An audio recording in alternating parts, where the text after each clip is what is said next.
முன்பதிவிலேயே ரஜினி படத்தின் life time வசூல் சாதனையை சல்லி சல்லியாக நொறுக்கிய கோட். நடித்துள்ள கோட் திரைப்படம் தமிழகமெங்கும் நாளை ரிலீஸ் ஆக உள்ள நிலையில் முன்பதிவிலேயே அப்படம் செய்துள்ள வசூல் சாதனை குறித்து பார்க்கலாம். கோட் படத்திற்கான டிக்கெட் முன்பதிவு தொடங்கிய ஒரு சில நிமிடங்களிலேயே டிக்கெட்டுகள் விற்று தீர்ந்த நிலையில் தற்போது முன்பதிவின் மூலம் கோட் திரைப்படம் எவ்வளவு வசூலித்து உள்ளது என்கிற தகவல் வெளியாகி உள்ளது. அதன்படி தமிழ்நாட்டில் மட்டும் கோட் திரைப்படம் முன்பதிவின் மூலம் 16 கோடி ரூபாய் வசூலித்து உள்ளதாம்.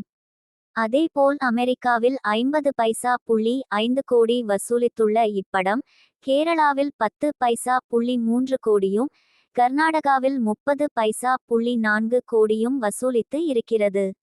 இதன் மூலம் முன்பதிவிலேயே 30 பைசா கோடிக்கு மேல் வசூலை வாரிக்குவித்துள்ளது கோட் திரைப்படம். இந்த ஆண்டு ரஜினிகாந்த் நடிப்பில் வெளியான லால் சலாம் திரைப்படம் ஒட்டுமொத்தமாகவே உலகளவில் 30 கோடி ரூபாய் தான் வசூலித்து இருந்தது.